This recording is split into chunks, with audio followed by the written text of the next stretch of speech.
ìjìnlẹ̀ rédíò tó ṣúọ̀ ohun lèmi gbọ́ làwọn ń gbọ́ ní gbogbo ìgbà àtọmọbìnrin àtọmọkùnrin ló ń gbọ́ ọ̀gá gbogbo wọn tí kò ṣe fọwọ́ tì sẹ́yìn ìjìnlẹ̀ rédíò ní kẹ́ máa gbọ́ fètò tó mọ́gbọ́n wá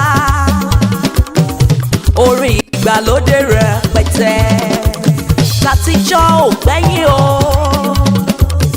àwọn olóòtú tó dáńgájíá ìjìnlẹ̀ rédíò ló tayọ jù ìjìnlẹ̀ rédíò ní kẹ́ máa gbọ́ bàbá ilé ẹ máa gbọ́ o màmá ilé ẹ máa gbọ́ o ìjìnlẹ̀ rédíò tó ṣúọ̀ ohun lèmi gbọ́ làwa ń gbọ́ ní gbogbo ìgbà àtọmọbìnrin àtọmọkùnrin ló ń gbọ́ ọ̀gá gbogbo wọn tí kò ṣe fọwọ́ tì sẹ́yìn ìjìnlẹ̀ rédíò ní kẹ́ máa gbọ́ ìjìnlẹ̀ rédíò òun ṣá la fẹ́ máa gbọ́ àní ìjìnlẹ̀ rédíò yìí òun ṣá la fẹ́ máa gbọ́ Istanbul Turkey náà fi kalẹ̀ sí òun ṣá la fẹ́ máa gbọ́ ọ̀gá gbogbo wọn ní òun ṣá la fẹ́ máa gbọ́ orin oríṣiríṣi òun ṣá la fẹ́ máa gbọ́ àwọn ètò tó mọ́gbọ́n wá òun ṣá la fẹ́ máa gbọ́ ẹwà èdè ètò òun ṣá la fẹ́ máa gbọ́ fàájì lóríṣiríṣi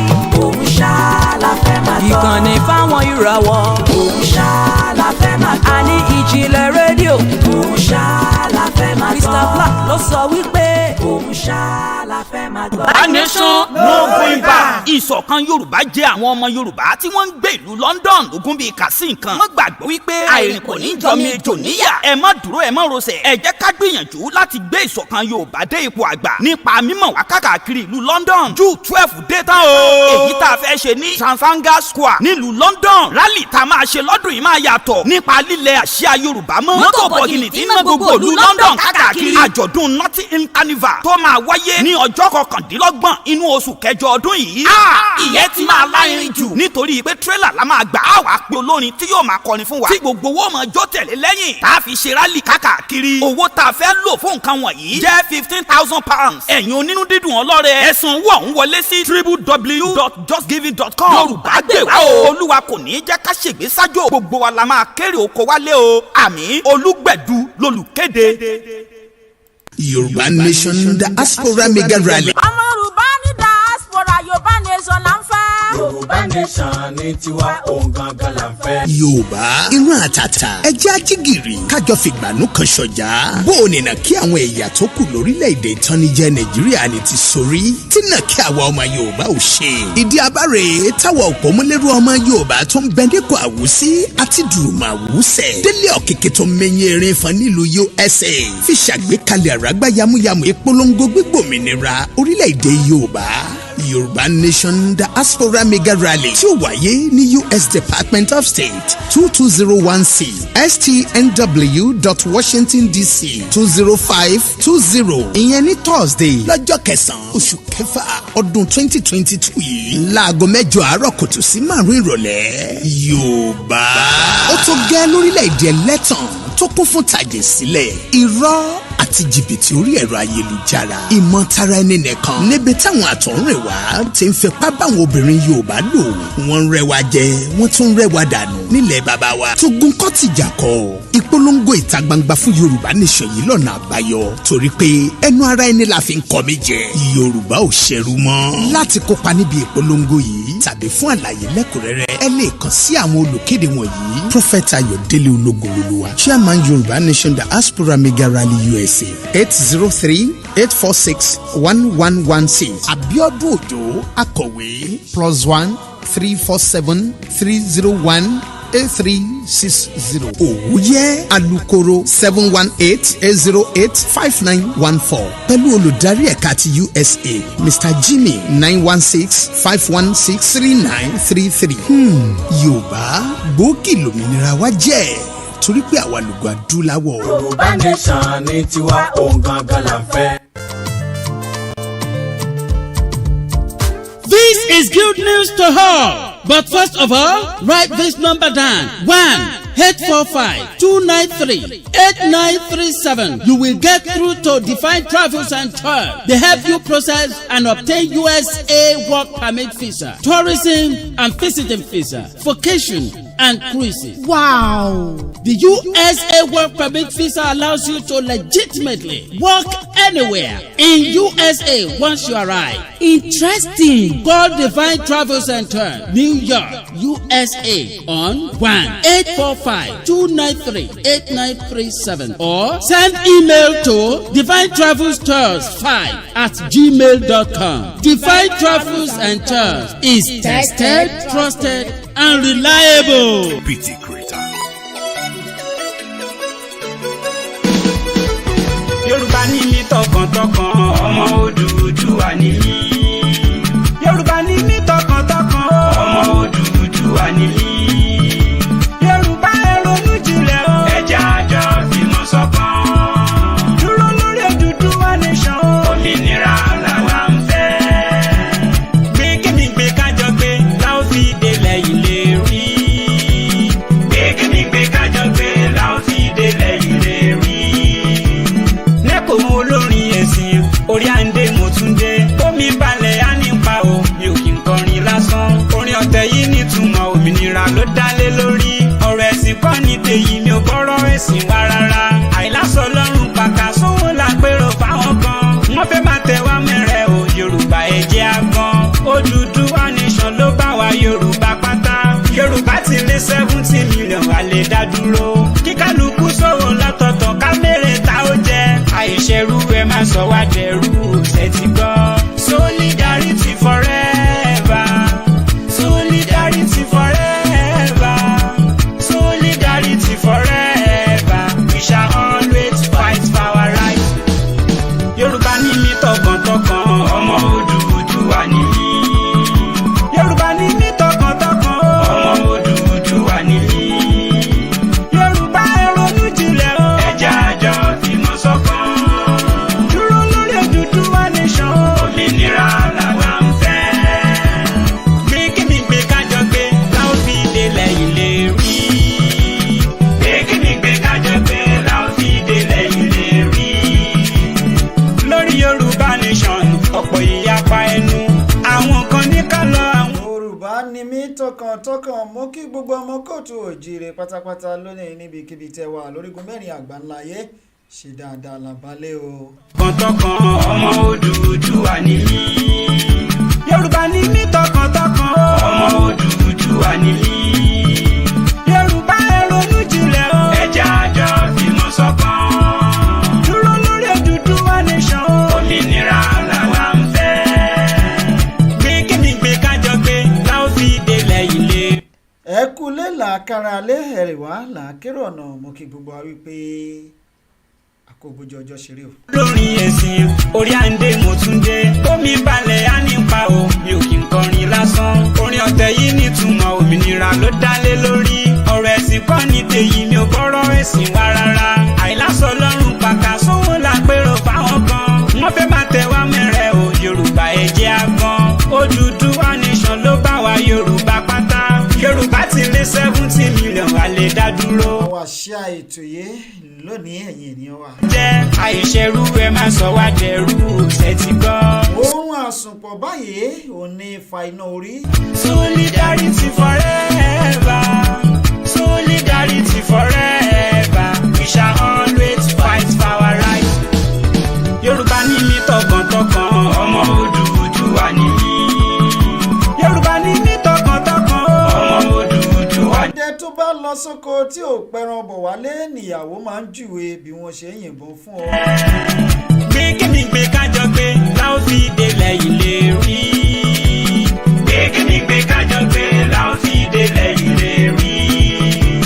Nẹ́kọ̀ọ́ olórin ẹ̀sìn orí àǹdè mo. èyí táwọn ará bí ti júwe ọ̀nà fún wa tó yìí ó ti tó gbogbo ọmọ kóòtù òjìrè. Mọ òmìnira ló dálé lórí. Ọ̀rọ̀ ẹ̀sìn kọ́ ni. ìlú olójú kan ìlú afọ́jú báyìí ni wọ́n ti ń fi olójú kan jọba o. Pérò fáwọn. bá wa ṣe àrẹ̀ bá a ṣe ń ṣe àìníbí. Yorùbá ẹ jẹ́ a gan. Odùduwà nation ló bá wa Yorùbá. àsìkò ìfáàrà léléyìí fi ń pa mìídì ní o. Lè dá dúró. Kíkálukú sówó lọ́tọ̀ọ̀tọ̀. à ń fi sáà yìí à ń fi dá ara wa lárayá ní gbogbo ọmọ kóòtù òjìrè. Solidarity forever, solidarity forever, solidarity forever. Yorùbá bọ̀ wọ́n ní ọgbọ́n tí a fi kọ́lé kò téyìí tí a fi ń gbénú ẹ̀. Yorùbá ní mi tọkàntọkàn, ọmọ Odùduwà ni mí. Ẹ gbàgbọ́ pé ọmọ Yorùbá ní yín tọkàntọkàn. Ọmọ Odùduwà ni mí. Yorùbá ẹ ronú jinlẹ̀ o. Ẹja àjọ tí mo sọ. Tó o bá ń gbọ́ gbègbègbè tó o bá bá wọn gbé ó ṣeé ṣe kí wọ́n gbé e sí ìkúnlẹ̀ o. Àwa ń fẹ́ gbé kí mi gbé kájọ gbé láwọn fi. Àìsí ń bẹ̀ báyìí ńlá ìbá wọn dá sí o. Àwa ti wà ń bẹ̀ báyìí ẹ jẹ́ kí gbogbo wa pátápátá kí a bá wọn dá sí i. Mi ò lè wá kó kí n joyè ilé bàbá tó bí lọ́mọ. Tọkàntọkàn ọmọ Odùduwà ni mí. Yorùbá ẹ ronú jinlẹ̀ o. Ẹja àjọ tí mo sọ kan. Dúró lórí Odùduwà nation. Òmìnira làwa ń fẹ́. Gbé kíni gbé kájọ gbé láwọn fi délẹ̀ ilé rí. Gbé kíni gbé kájọ gbé láwọn fi délẹ̀ ilé rí. Nẹ́kọ̀ọ́ olórin ẹ̀sìn orí àǹdè mo tún dé.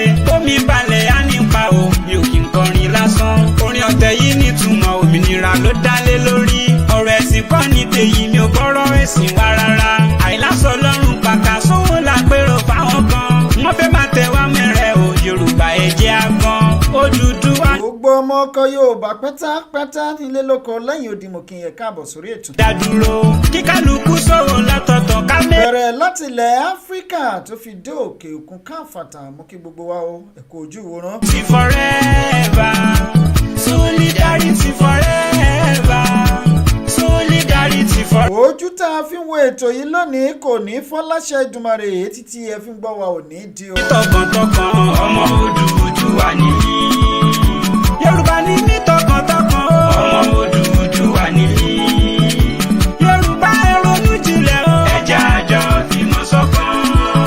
Dúró lórí Odùduwà nation. Òmìnira làwa ń fẹ́. Gbé kíni gbé kájọ gbé láwọn fi délẹ̀ ilé rí.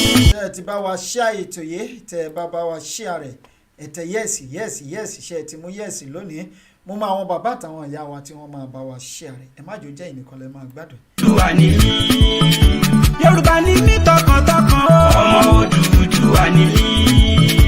Yorùbá ẹ ronú jinlẹ̀ o. Ẹja àjọ tí mo sọ kan. Dúró lórí Odùduwà nation. Òmìnira làwa ń fẹ́. Gbé kíni gbé kájọ gbé láwọn fi délẹ̀ ilé rí. Gbé kíni gbé kájọ gbé láwọn fi délẹ̀ ilé rí. Nẹ́kọ̀ọ́ olórin ẹ̀sìn orí àǹdè mo tún dé. Omi balẹ̀ á nípa o, mi ò kí n kọrin lásán. Orin ọ̀tẹ̀ yìí nítumọ̀ òmìnira ló dálé lórí. Ọ̀rọ̀ ẹ̀sìn kọ́ ní tèyí, mi ò gbọ́rọ̀ ẹ̀sìn wá rárá. Àìlásọ lọ́rùn pàkà sówó lápérò fáwọn kan. Wọ́n fẹ́ máa tẹ̀ wá mẹ́rẹ̀ o, Yorùbá ẹ jẹ́ á gbọ́n. Odùduwà nation ló bá wa Yorùbá pátá. Yorùbá ti lé 70 million wà lè dá dúró. Kí kálukú sọ̀rọ̀ látọ̀tọ̀ ká mẹ́rẹ̀ tá ó jẹ́. Àìṣerú ẹ má sọ wá dẹrú ṣe ti gbọ́. Solidarity forever, solidarity forever, solidarity forever. We shall always fight for our rights. Yorùbá ní mí tọkàntọkàn ọmọ Odùduwà ni mí. Yorùbá ní mí tọkàntọkàn ọmọ Odùduwà ni mí. Yorùbá ẹ ronú jinlẹ̀ o. Ẹja àjọ tí mo sọ kan. Dúró lórí Odùduwà nation. Òmìnira làwa ń fẹ́. Gbé kíni gbé kájọ gbé láwọn fi délẹ̀ ilé rí. Gbé kíni gbé kájọ gbé láwọn fi délẹ̀ ilé rí. Lórí Yorùbá nation.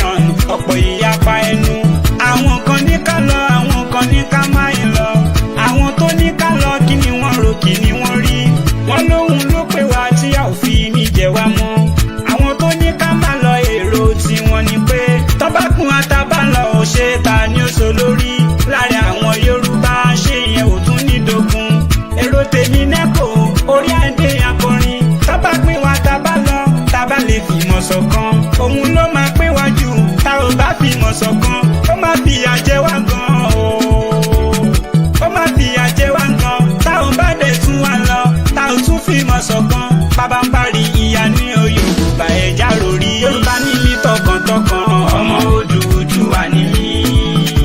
Yorùbá ni mí tọkàntọkàn ọmọ Odùduwà ni mí. Yorùbá ẹ ronú jinlẹ̀ o. Ẹ jẹ́ a jọ fìmọ̀ ṣọ̀kan. Dúró lórí Odùduwà nation. Òmìnira làwa ń fẹ́. Gbé kémi gbé kájọ gbé láwọn fi délẹ̀ ìlérí. ọ̀nà tó rọ́ báyìí ní wọ ìlú tó bá dénú ìlú tán àwàdì yẹ̀yẹ̀ ìyá mi kan ní ó di yẹ̀yẹ̀ ó pọ̀ yẹ̀yẹ̀ bó ṣe máa ń dà ní ẹ̀wọ̀n tó bá wọnú ìlú tán ẹ̀yin èèyàn mi títa ríro là ń kọlà tó bá jiná tán àdó. ìwà rárá àìlásọ lọ́rùn pàkà sówó lágbèrò fáwọn kan wọ́n fẹ́ máa tẹ̀ wá mẹ́rẹ̀ o Yorùbá ẹ jẹ́ a gbọ́n Odùduwà nation ló bá wa Yorùbá pátá Yorùbá ti lé 70 million a lè dá dúró kíkálukú sọ̀rọ̀ látọ̀tọ̀ ká mẹ́rẹ̀ ta ó jẹ́ àìṣerú ẹ má sọ wá dẹrú ṣe ti gbọ́ solidarity forever. ẹ jẹ́ agbára wa lọ́wọ́ àwọn ọ̀pọ̀lọ́ tí kì í jẹ́ kíkọ̀ nǹkan omi àwọn ajúnilọ tí wọn ò fẹ́ ká sọ̀tọ̀ fún wa gbogbo ọmọ kóòtù òjíire kí gbogbo wa pé a káàbọ̀ sórí ètò lónìí. a ní mi tọkàntọkàn ọmọ Odùduwà ni mí. Yorùbá ní mí tọkàntọkàn ọmọ Odùduwà ni mí. ṣebí Yorùbá bọ̀ wọ́n ní tá a bá rẹ́ni tún ní ṣe a kì í bàjẹ́. àfimọ́ ṣọ̀kan dúró lórí Odùduwà nation. òmìnira làwa ń fẹ́. tirẹ̀ ní sanwó-ájú o gbogbo ọmọ kóòtù òjíire àwa tó kù tá àti ìsọjí ẹjọ́ torí Ọlọ́run ẹ jẹ́ ká jí lójú oorun. la ó fi délẹ̀ ìlérí. lórí Yorùbá nation ọ̀pọ̀ ìyapa ẹnu àwọn kan ní ká lọ àwọn kan ní ká má yín lọ àwọn tó ní ká lọ kí ni wọ́n rò kí ni. Yorùbá ní tàgbà kò bá di méjì èyí tó bá fi ẹ́ bẹ̀ lágbé o. àwọn tó lọ́mọdọ́mù ìyá rẹ̀ gbé lásìkò tá a wà yìí o èyí tó fúyẹ́ gangan lọ́rọ̀ lẹ kóòtù òjíire. àwọn Yorùbá ṣe yẹn ò tún ní dogun èrò tèmi nẹ́kọ̀ orí adé akọrin tábà pín wa tábà lọ tábà lè fìmọ̀ ṣọ̀kan òun ló máa pín wa jù tá ò bá fìmọ̀ ṣọ̀kan ó máa fìyà jẹ wá gan o ó máa fìyà jẹ wá gan tá ò bá dé tún wa lọ tá ò tún fìmọ̀ ṣọ̀kan bàbá ń parí. bí Yorùbá bọ̀ wọ́n ní tá a bá ló kọ nílùú odò láwà. tọkàntọkàn ọmọ Odùduwà ni mí. apá ò bá ṣe é ṣán ó yẹ kéèyàn kó apá òun kó ká a lérí ọmọ kóòtù òjíire. aláwa ń fẹ́. gbé kíni gbé kájọ gbé láwọn fi délẹ̀ ìlérí. gbé kíni gbé kájọ gbé láwọn fi délẹ̀ ìlérí. lórí Yorùbá nation ọ̀pọ̀ ìyapa ẹnu àwọn kan ní ká lọ àwọn kan ní ká má yín lọ àwọn tó ní ká lọ kí ni wọ́n rò kí ni wọ́n rí wọ́n lóhun ló pè wá tí a ò fi ní jẹ wá. kọ́ńlá ò bá pa ní tu ọ̀ lè pààyàn o. tí wọ́n ní pé tọ́ba kún àtàbálọ̀ ò ṣe ta ni ó so lórí láàrin àwọn Yorùbá ṣe. ṣé Yorùbá ní tèmi o tẹnitẹni tèkísà ń ta àtàn. orí adé akọrin tọ́ba pín wá. yín kọ́ tẹ̀ ń gbọ́ wa nílé. ìmọ̀ ṣọ̀kan. ilẹ̀ Yorùbá ní tìyín bí. wájú tá ò bá fi ìyà jẹ wá gan. bàbá kan máa dáṣà wá ní kọ́mọ tó jọgbọ́n èmi àjọgbọ̀n. tá ò bá dé tún wá lọ. nílẹ̀ Yorùbá gbé ní kárílẹ̀ ibòmíì lọ rèé tẹ̀lúdó. Yorùbá ẹja rori. Yorùbá ní mí tọkàntọkàn ọmọ Odùduwà ni mí. Yorùbá ní mí tọkàntọkàn ọmọ Odùduwà ni mí. Yorùbá ẹ ronú jinlẹ̀ o. ẹ jẹ́ a jọ fìmọ̀ ṣọ̀kan. dúró lórí Odùduwà nation. òmìnira làwa ń fẹ́. mo kí gbogbo ẹ̀yin bàbá àtẹ̀yin ìyá mi tẹ́ ẹ ti wà lójú agbágbé lónìí pátápátá láìkó ẹnìkan. tẹ́ ẹ ti ta àtẹ̀jíṣẹ́ sí ojú agbágbé àtẹ̀yin tí ẹ ò tí ì ta àtẹ̀jíṣẹ́ sójú agbágbé mo kí gbogbo yín pátápátá. orí adé akọrin tábà pín wa tábà. látòrí bàbá mi Oòduà ti dé ìyá mi Ọmọbọ̀sọ́lá ìyá mi Mobọ́lá Àgbékẹ́ bàbá mi Tẹ́rì ọmọ aládé bàbá mi Treasure Road ìyá mi Oyètádé Blessing dé Ọ̀ṣun Timothy ìyá mi Esther Robinson gbogbo yín pátápátá ni mo kí láìkọ ẹnìkan ìyá mi Kíkẹ́ lọ́mọ láfíà jí mo kí yín o mo kí gbogbo yín pátápátá. ọmọ Odùduwà ni mí. ìyá mi Ọmọbọ̀sọ́lá mo kí yín ìyá mi Adégòkè Àkànní ìyá mi Ìdáyàtù Múráìnà is a dozier. Thank you so much for being part of this program tonight. gbé kíni gbé kájọ gbé láwọn fi délẹ̀ ìlérí. gbé kíni gbé kájọ gbé láwọn fi délẹ̀ ìlérí. ìyá mi Hamidu Abọ́sẹ̀dé mo kí yín ẹ kú dédé àsìkò yìí. àwọn tó jà fáwa Yorùbá ẹ kú iṣẹ́. ẹ̀yin má ṣe sí láwọ̀ délẹ̀ ilé rí. kí gbogbo yín Yorùbá ìbùkún Ògúnfẹ̀yìntì mi Ògúnfẹ̀yìntì mi mo dúpẹ́ mo kí yín ẹ káalẹ́. Gani Adams Ààrẹ Ọ̀nà Kakanfò ẹ mọ̀mọ́ kú iṣẹ́. ẹ̀yin má ṣe sí lásán kájọ délẹ̀ ilé rí. Chief Sunday Igboho. ìyá mi Mary Tinubu mo kí yín o ẹ kú dédé àsìkò yẹ kú ojú ìwòran o. tọkàntọkàn ọmọ Odùduwà ni mí. Yorùbá ni mí tọkàn. Royal Adé Odùduwà. bàbá mi James Ọjọ́rá. Yorùbá ẹ ronú jinlẹ̀ o. Samson Moronfolo jẹjẹ sunwó ẹ̀mí mọ́ mo kí yín sà. bàbá mi Ezekiel Adéjùmọ̀ mo kí yín. ìyá mi Táyọ̀ Brown mo kí yín mà. ẹ káàbọ̀ sórí ètò lónìí. kéèké mi gbé kájọ pé láwọn fi délẹ̀. ẹ kú àdúró tí o. ní ènìyàn láṣọ yìí tí mo fi ń bóra yín lè èjìká tí ń gbẹ́sọ ní ìtí ò jẹ́ kára ó tẹ́. kí yín ẹ ṣeun púpọ̀ ẹ kú àdúró tí. bọ́ba nílẹ̀ Yorùbá ẹ fi mọ̀ sọ. bàbá mi Mojídì Babátúndé mo mà kí yín o. kìkì ọlá ó pọ̀ yẹ́yẹ́ mo kí yín ẹ káàbọ̀ sórí ètò. Ọ̀nà Kakanfò ẹ mọ̀mọ́ kú iṣẹ́.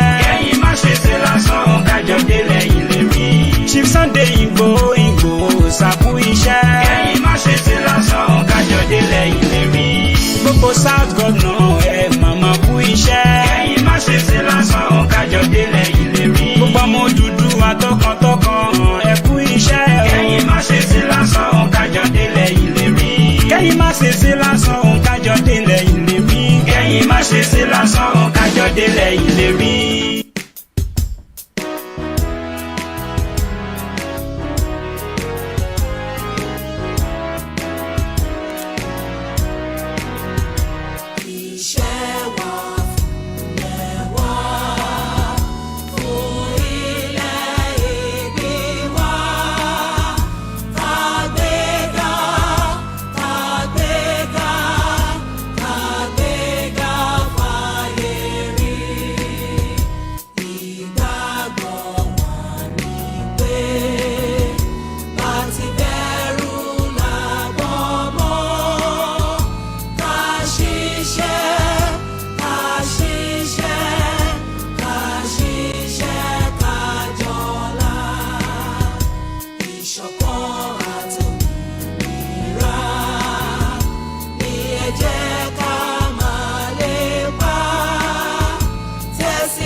àti èmi ní ògo ilẹ̀ adúláwọ̀ mo kí wa lẹ́ẹ̀kan sí i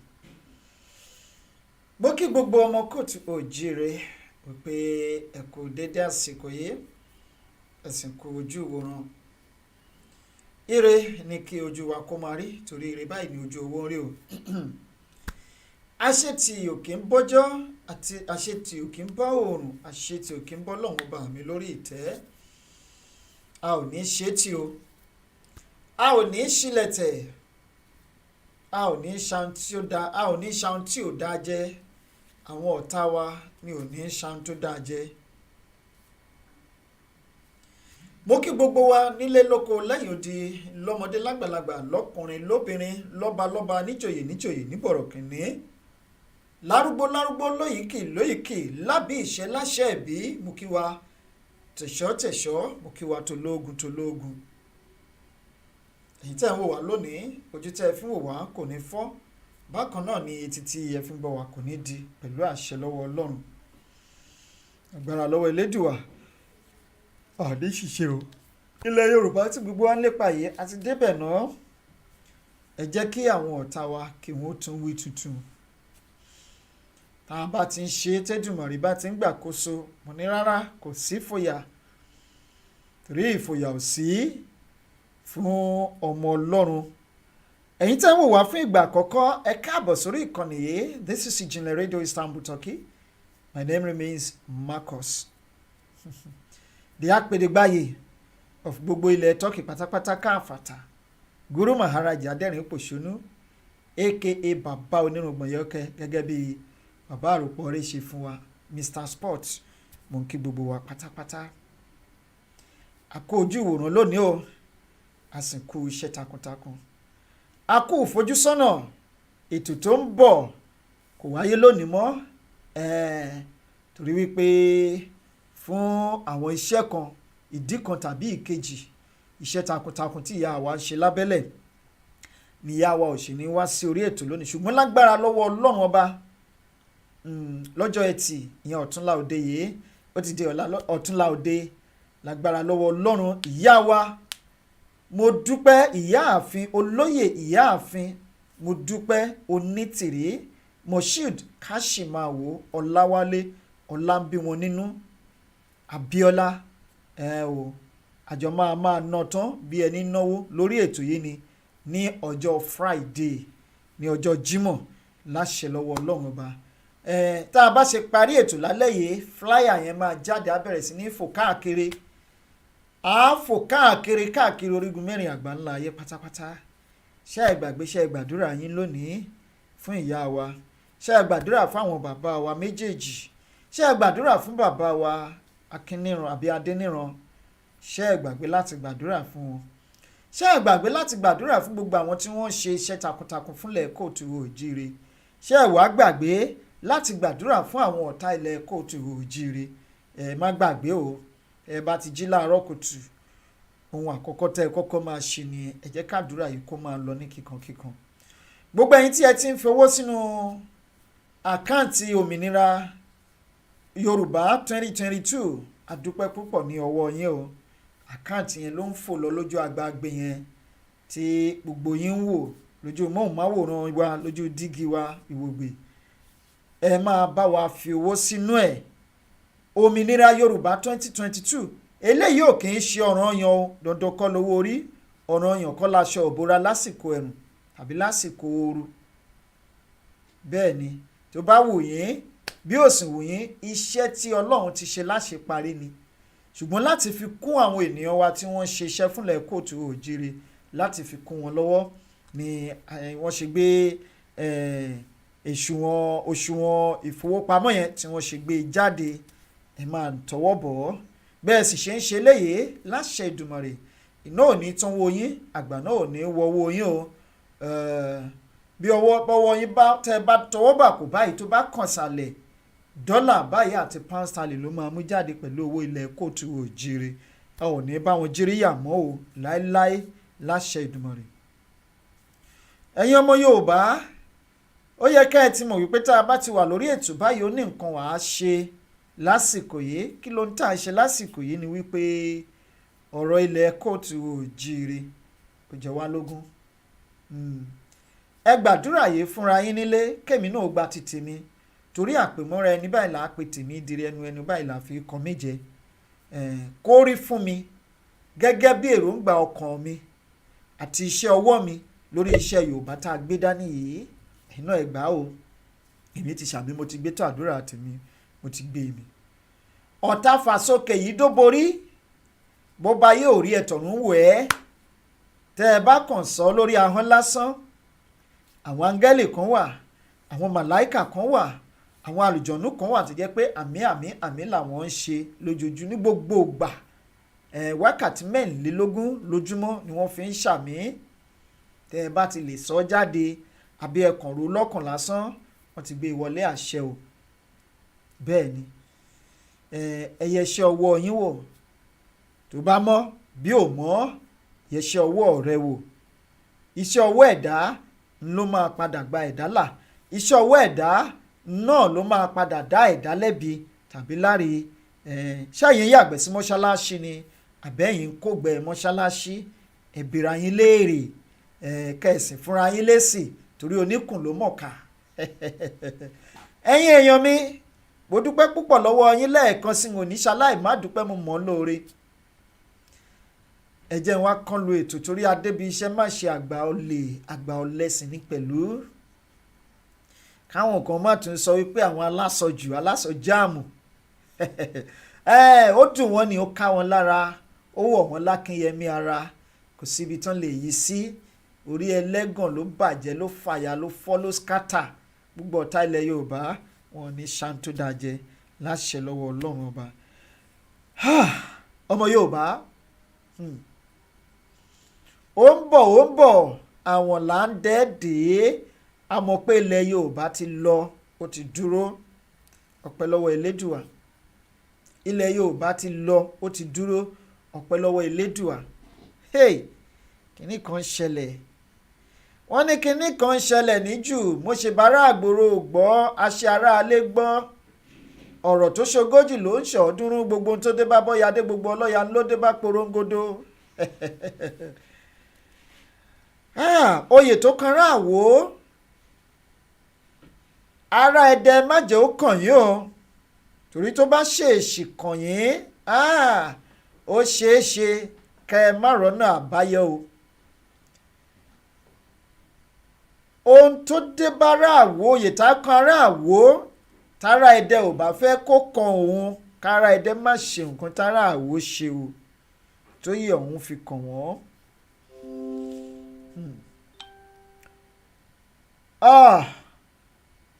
ẹ jẹ́ kí n bẹ̀rẹ̀ báyìí kí n kọ́kọ́ ṣe ìkìlọ̀ kan fún wa à ń sọ fún yín wípé àwọn Fúlàní ti yílẹ̀ wa ká kì í ṣe pé wọ́n yílẹ̀ wa ká nìkan wọ́n ti ń gbé láàrin wa orí fọ́nrán kan lénìí ẹ̀yin ará Ìbàdàn ẹ kú àlejò àwọn Fúlàní o mò ń bọ̀ lórí ẹ̀ wọ́n ló rúgbó bọ̀ ẹ jẹ́ n kọ́kọ́ lọ sọ́dọ̀ kábíyèsí Déjì tìlú Àkúrẹ́ a ṣì wà lórí investigation wa ò kábíyèsí àti ìkúrò lórí ẹ̀ díẹ̀ ló kù báyìí kí ìwádìí wa lórí bẹ́ẹ̀ ṣe fi Sẹ́ríkì jẹ lábẹ́lẹ̀ nílùú Àkúrẹ́ kó parí tán yányán díẹ̀ ló kù kí ìwádìí wa ó parí tán yányán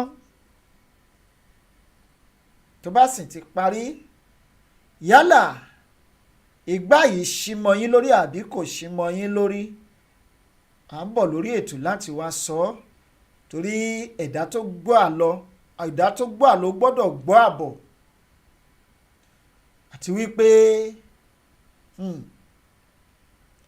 ẹni tó bá a lọ ló bá a kú àwa òkúkú ní bá a kú láṣẹ Ìdùmarè nílẹ̀ kóòtù òjíire yálà ọmọ Yorùbá àbí kì í ṣọmọ Yorùbá àfẹ́ Sẹ́ríkì nílẹ̀ wa pátá rárá àtọ̀ a ò tiẹ̀ fẹ́ má foko mi dọ́nà ọjọ́ kan báyìí là á ṣòfin ẹ̀ Sẹ́ríkì tẹ́ ẹ fi jẹ bóyá ọmọ Yorùbá àbí kì í ṣọmọ Yorùbá ọba kan ò ní wò ṣùṣù lókè ọya kó lóun fẹ́ fi yálà ọmọ Yorùbá tàbí ọmọ òkè ọya pé òun fẹ́ fi jẹ kábíyèsí kó sì jáwé oyè lé lórí kó wá máa ṣọ̀fọ̀ ara wọn torí a lè pe ìwúyè tí wọ́n ń ṣe láwọn Sẹ́ríkì ká pè ní ìwúyè ọ̀fọ̀ ni wọ́n ń ṣe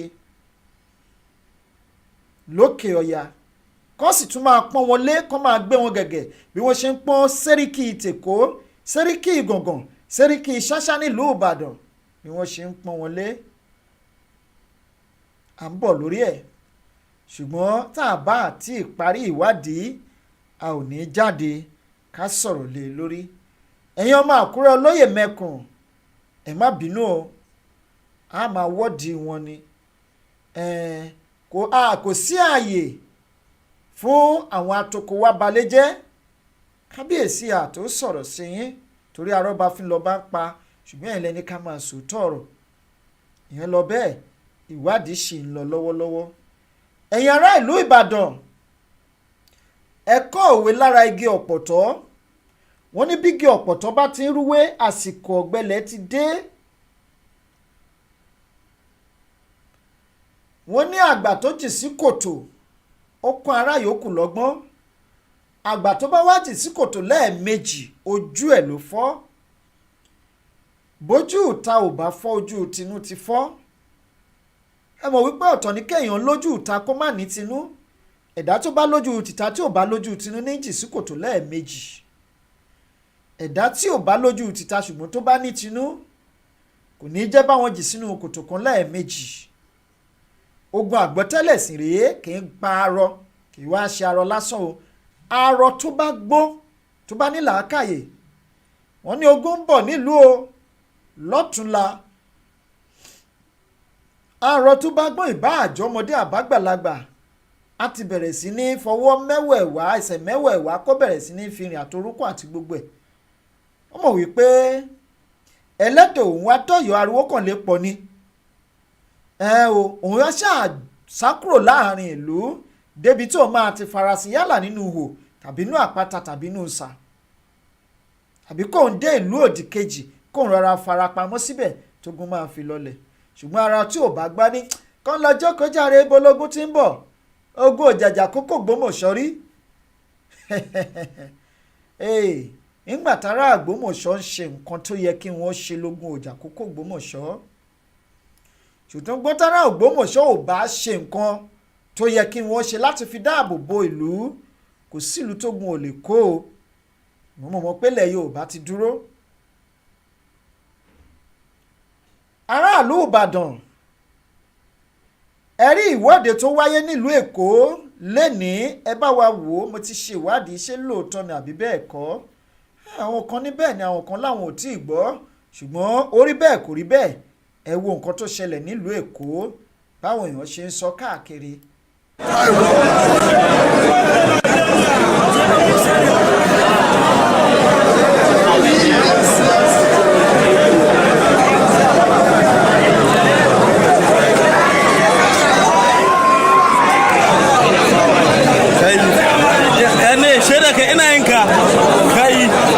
ẹ jọ̀ọ́ ẹ̀yin ènìyàn wa tẹ́ ẹ wà lẹ́kọ̀ọ́ irú òbítíbitì èèyàn báyìí nìkan ní ń wa ọ̀kadà láwọn agbègbè kan kì í ṣe ní gbogbo Èkó ẹ wo bí wọ́n ṣe pọ̀ tó bí omi ṣèlú ìlú Èkó lélẹ́yìí ti ṣẹlẹ̀ ṣáṣá ẹ̀yin tẹ́ ẹ wà lójú agbágbé ẹ jọ̀ọ́ bàbá mi Fámímì kò àrò mo kí ẹ ṣeun ẹ jọ̀ọ́ tó bá jẹ́lú Èkó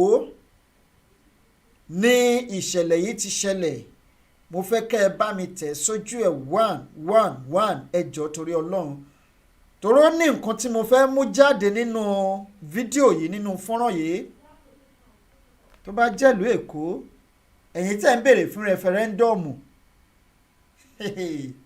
ìyín ti bá yín ẹ mọ̀ ẹnìkan nínú ìdílé kan tó ti bàlágà ó kéré jù a níyàwó kan nínú àwọn Fúlàní alọ́mọ méjì mẹ́ta mẹ́rin káwá wò pé wọ́n bímọ méjì ẹ ṣeun púpọ̀ ìyá mi Múyìnátù Bákàrè wọ́n ní 1 ẹ ṣeun ẹnìkan láṣìírí tó tẹ 1 àwọn Fúlàní tó wà níbí tó wà lójú agbágbé tẹ̀ ń wò lójú fọ́nrán yìí ó kéré jù wọ́n ní 1111 Kìlání Sulaimon wọ́n ní yes 111 bàbá mi Mojí Babátúndé wọ́n ní yes 11111 bàbá mi ìyá mi olóríire Àdùnní wọ́n ní 1 ó tán. now ẹ wá wọ ẹ̀yin tẹ́ ń béèrè fún rẹfẹrẹ́ndọ̀mù à ń sọ fún yín pé wọ́n ní 3 million Fulanise lẹ́kọ̀ọ́ 3 million Fulanise ti wà lẹ́kọ̀ọ́ wọ́n dẹ̀ ti fún wọn ní NIN tó ń jórúkọ Yorùbá ẹ wá wo bí wọ́n ṣe pọ̀ lọ ṣùá bí bàbí ṣùá láwọn tó ń wa ọ̀kadà nìkan wípé wọ́n bá ní wọn lẹ́kọ̀ọ́ ẹ wò bí wọ́n ṣe pọ̀ tó. òní pánsá òfunra ó já àjà òfunra àjà jìn bónílé ò bá funra olè á kó lẹ́rù lọ. ẹ ṣeun púpọ̀ bàbá mi Fámímì kò wọ́n ní referendum and restructuring are dead and buried on arrival ẹ ṣe gan ẹ wo bí wọ́n ṣe pọ̀ ará ìlú Èkó ẹ fúnra ẹ wò.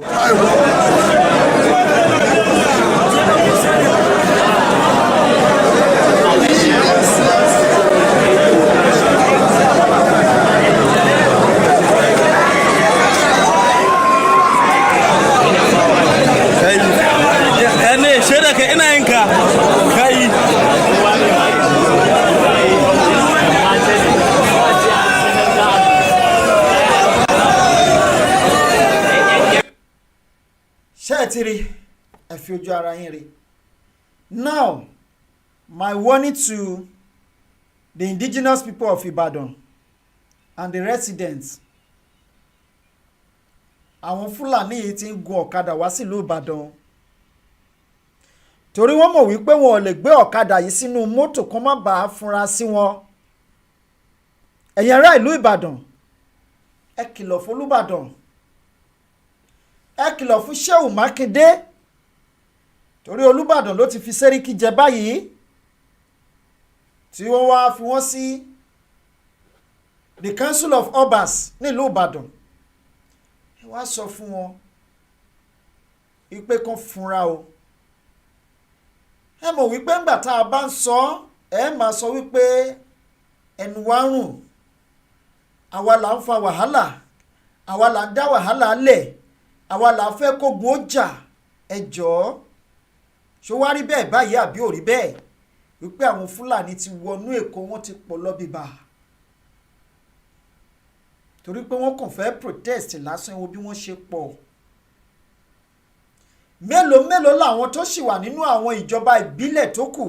Ìjọba ìbílẹ̀ mélòó ni wọ́n ti bá ní wọ́n ṣe 6 nínú 20 ìjọba ìbílẹ̀ 20 nínú 14 tó wá kù.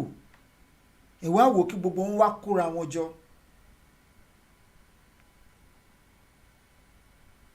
Ọmọ Ìbàdàn, àsìkò tó yẹ káwọn kan tí wọ́n lẹ́nu tí wọ́n pera wọn ní jagunjagun tó yẹ kí wọ́n dìde lélẹ́yìí tí wọ́n pera wọn lákọni ilẹ̀ Yorùbá.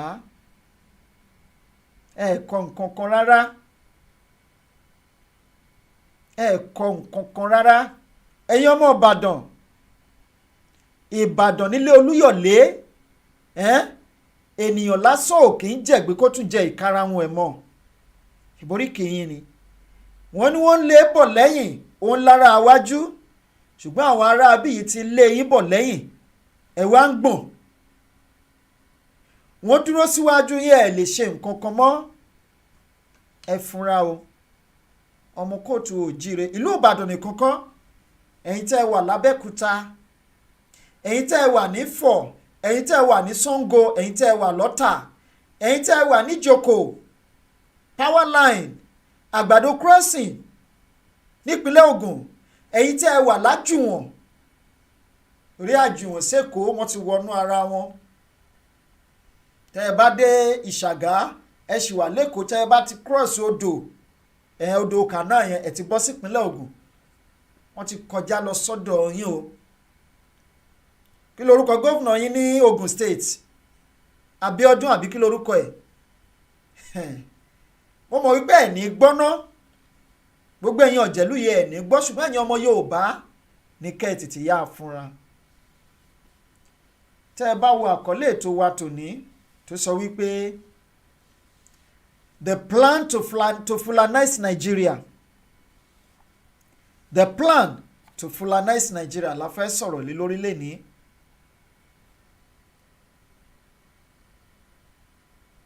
Ìṣẹ̀lẹ̀ kan ṣẹlẹ̀ lẹ́nu ọjọ́ mẹ́ta yìí. Ẹ̀yin ìránṣẹ́ Ọlọ́run níta ìpera yín ní ìránṣẹ́ Ọlọ́run nìyẹn o ní orílẹ̀-èdè Nàìjíríà. Mo kí yín kú oríire o torí ó ti ń kàn yín díẹ̀díẹ̀, kò tí ì dé tó o. Ẹ kú àmójúbà fẹ́ẹ́rẹ́fẹ́ náà ló máa dé bá yín, kò ní yọ yín lẹ̀. Pàápàá jùlọ ẹ̀yin ìránṣẹ́ Ọlọ́run tẹ́ ẹ takú tẹ́ ẹ lẹ́ẹ̀ní sòótọ́, ẹ̀yin tẹ́ ẹ pera yín ní ìránṣẹ́ Ọlọ́run tẹ́ ẹ takú tẹ́ ẹ ní wípé ẹ ti jẹ nídìí ìbàjẹ́, ẹ ti jẹ dòdò, ẹnu yín ò gbòdodo mọ́. Ó máa dé bá yín lẹ́yọ kọ̀ọ̀kan tẹ̀bí tara yín. Ẹ jẹ́ kí n sáré share page mi kí n fi nǹkan kan hàn wá kíákíá pàápàá kí n tó ka pé àwọn fọ́nrán tí ó wà ní ojú agbágbé, kí n tó bẹ̀rẹ̀ sí ní nàwọ́ sí ojú agbágbé láti fi ìdí ọ̀rọ̀ mi múlẹ̀.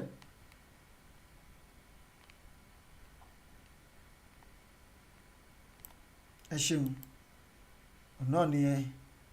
Ẹ jẹ́ ká sáré go through article yìí. Gbogbo ẹ̀kọ́ la máa go through náà, ṣùgbọ́n àwọn nǹkan tí a bá lè go through ńbẹ̀ à go through ẹ̀ gbogbo wa pátápátá a ó rí. Ojú wa báyìí ni a máa fi rí, torí ojú àwo báyìí ni àwo fi ń gba ọbẹ̀. ọmọ kóòtù lóòótọ́ gbogbo tá à ń sọ yìí àwọn kan lè wá ṣe bẹ́ẹ̀ lẹ́ni pé a ti gbalẹ̀ Yorùbá kí ló dé tí ẹ tún padà sẹ́yìn bẹ́ẹ̀ ni ilẹ̀ Yorùbá ti dúró lóòótọ́ ṣùgbọ́n àwọn kan wà tí à ń pè ní adọ́run mòótọ́ àwọn tó yẹ pé tẹ́ ẹ̀ bá pariwo kẹ́ẹ̀kẹ́kẹ́kẹ́ yányányá wọn ò ní gbọ́ aláti jẹ́ kọ́ mọ̀. My ordeal in the hands of kidnapper Methodist Church prelate shared experience. Tá a bá ń sọ fún wọn tẹ́lẹ̀ wọn ò ní gbọ́ ṣùgbọ́n ó kàn wọ́n báyìí ẹ wá gbọ́ nǹkan tí wọ́n wá mú bọ̀ o. Ẹ mọ̀ pé a máa ń pa òwe kan ní orí ètò yìí táwọn bàbá wa máa ń pa. Wọ́n ní ìlù tí wọ́n lù ládò ará alé ò gbọ́ ṣùgbọ́n orin tí wọ́n ń kọ lọ́hùn-ún àwọn tí wọ́n lọ́bẹ̀ tán darí wálé wọ́n mú orin ọ̀hún bọ̀ wálé. Bẹ́ẹ̀ ni ìlù yìí wọ́n lù ó kíkọ ládò àwọn tá a wà nílé a ò lè gbọ́ kọ́ máa lùlù ní Bìní kẹ́ni tó wà l'Ákúrẹ́ ẹni tó wà lọ́rẹ̀ ẹni tó wà ní Ìjẹ̀bú Òde Oǹdó àbíbẹ́ àti bẹ́ẹ̀ bẹ́ẹ̀ lọ́kọ́ wá láwọn gbọ́. Gbọ́ orin tí wọ́n ń kọ lọ́hùn àwọn ará ọ̀hún wọ́n lè mú wálé pé orin tá à ń kọ tí wọ́n kọ ńgbà tí wọ́n lùlù báyìí lélẹ́yìí o kàn wá kọ fún gbogbo wa kàn wá gbọ́. àti ìdè dẹ́ni àwọn Fúlàní rí àwọn kidnappers àwọn ajínigbé ṣùgbọ́n àwọn tí wọ́n lọ ni wọ́n mú wálé wá fún wa yìí ẹ̀já gbọ́ díẹ̀. bàbá ẹ̀ lélẹ́yìí o ẹ wo fìlà wọn bó ṣe gùn ó fẹ́ wọ sánmà Jésù mi o Jésù mi o gbogbo àwọn kidnapper Olúwa bá mi gbé wọn dè Olúwa bá mi gbé wọn dè láì gbé ìgbésẹ̀ you are deceiving yourselves. àwọn tí wọ́n darí yín ní ṣọ́ọ̀ṣì lélẹ́yìí báàbù ní iná ni yóò jó ilé alábẹ̀tẹ́lẹ̀ run àjọ àgàbàgebè yóò sì túká àwọn pásítọ̀ yín ló lọ bribe àwọn Fúlàní kan lè dá wọn lẹ̀ wọn ò ṣe sọ pé Ọlọ́run má jẹ́ èmi kẹ̀ èèwọ̀. Bàbá kan lọ́mọ ẹ̀ sì kí ń gbà kan rí Ọlọ́run ajẹ́rìí ó dáa adúpẹ́pẹ́ ń jẹ́rìí Jésù ẹ̀ ń jẹ́rìí Jehovah nínú ayé wọ́n ní bàbá kò sẹ́jẹ̀ lára ọmọ yín ẹ̀jẹ̀ àgbẹ̀já ó ní Ọlọ́run má jẹ́ ẹ̀jẹ̀ ẹlẹ́jẹ̀ ẹ̀ṣẹ̀ ní ọmọkùnrin kan ṣoṣo tó bí láyé lọ́run ó padà kú. Ó ní ìmọ̀ kù fẹ́ni tí òye kù díẹ̀ fún àbíbọ̀ náà ṣe ń sọ. àwọn kan kàkà kan gbégbésẹ̀ inú ṣọ́ọ̀ṣì ni wọ́n sì máa lọ tún fọ́ èmi ò ní ká má gbàdúrà èmi ò ní ká má lọ church ṣùgbọ́n gbogbo nǹkan kọ́ làdúrà lè ṣe. There are so many things tàdúrà ò ní ṣe tó jẹ́ pé you need to take your step take that bold step if you didn't take it o máa gbàdúrà di èní láti èní lọ di tomorrow your prayer will not be answered except to ma take action. o bá àjókòó sórí àwọ̀ 247 kó máa fojoojúmọ́ fa tíra for the next 10 years tó o bá take a step àwọn ìgbésẹ̀ kan wà tí Allah ò ní gbé he needs you to take that step take that step. wọ́n ní alágẹmọ ti bímọ ẹ̀ àmọ́ jí ọwọ́ ọmọ ló kù sí kò bá àwẹ̀ kó o mọ ewé àtẹ̀gbò já láti ní lọ di ọ̀túnla kó o mọ odù fáìkì kó o tún kì í títí kó kì í lọ kó kí gbogbo odù fá lẹ́ẹ̀kan ṣoṣo kó máa kì í bẹ́ẹ̀ lẹ́ẹ̀mẹ́wàá in a day your prayer will not be answered tó o bá take the right step. ẹ bá máa tẹ̀lé àwọn olóṣèlú kẹ́ ẹ máa tẹ̀lé wọn kó jẹ́ lé wọn lẹ̀ ń kú sítẹ̀ ń rùn sítẹ̀ ń ṣe gbogbo ẹ̀ tẹ́ ẹ bá take the right step you are deceiving yourselves. ṣé a fẹ́ sọ pé àwọn tí wọ́n jẹ oyè títí tí fìwò làwọn tó gùn tó kan sánmọ̀ pé wọn kì í mọ wọn màdúrà gbà wọ́n dẹ̀ rọra mú wọn ṣìkún báyìí àfi bí ìgbà tí wọ́n bá mú ẹran tó ti kú sójú pàkúté wọ́n kàn rọra mú wọ́n kàn tú pàkúté wọ́n kàn rọra mú wọ́n jù sínú àpò ọdẹ òdìlé ẹjẹ́ àkàkọ́rọ̀ ọmọ pọ̀ jù. The prelate of Methodist Church Nigeria, His Eminence Samuel Kanu Uche, has narrated his near-death experience at the hands of kidnappers. The prelate, alongside the Bishop of Owerri Diocese, retired Reverend Dennis Mark, and the prelate chaplain was on Sunday kidnapped by in Unumechi Shemogbadada. Okay. Unumeochi local government area of Abia State. They, however, gained freedom on Monday after payment of how much? 100 million naira.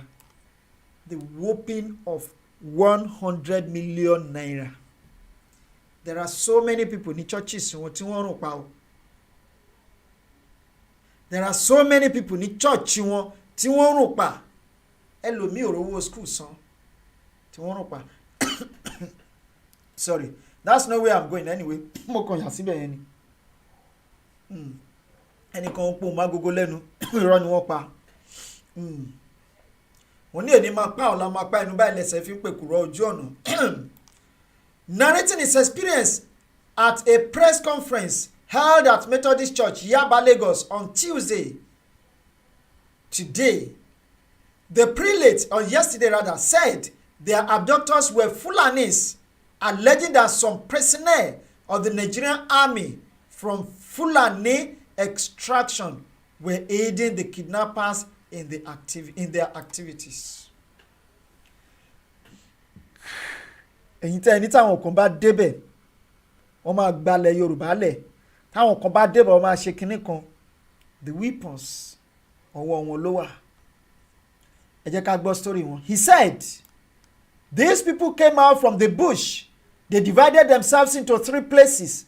Some people fired at us, and there was another group in front to make sure that we didn't run away. They fired shots at our vehicle, and eventually they abducted 3 of us. The communication man of the church was able to escape. The driver was able to escape. They abducted me, the Bishop of Owerri, and my chaplain, and they took us to the bush and were torturing us. That's a minister of God being tortured. It was in the process of that torture that I hit my right eye on a street.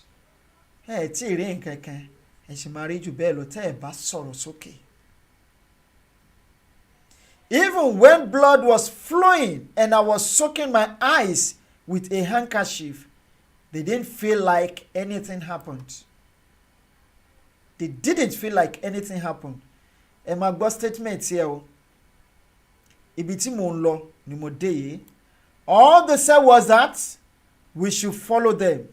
That they were not actually against Nigerian citizens, but against the government. That the government is a bad government. Yes. Wọ́n sì ń sọ bọ̀ díẹ̀díẹ̀. They are Fulani boys. And tell sọ pé IPOB ló ń pa wọn ní north ló tó abduct wọn. They are Fulani boys. All the 8 are Fulanis. They said the day they will see the president or any of his representatives, they will chew him raw. That he is their brother, but he has disappointed them and has disappointed Nigeria. Wọ́n sì sọ dáadáa, ẹ máa wò wípé ṣèbọn sọ̀rọ̀ dáadáa báyìí ẹ ní sùúrù. Àmẹ́yẹ bọ̀ lápò ni, ẹ má sọ pópọ́n kò. I said, even though I am part of the government, I am a churchman. I am not a government official. I am not a government official. They said, okay, that is what has saved you.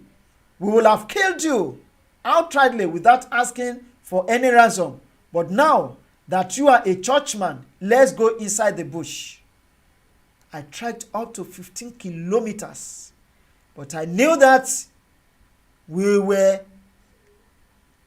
rigmaroling. That is, wọ́n rìn lójú kan parabolate, which is pé wọ́n rìn jìnnà sínú igbó sójú títì. Going up and down, and eventually at 11 p.m. they said, okay, now we can negotiate.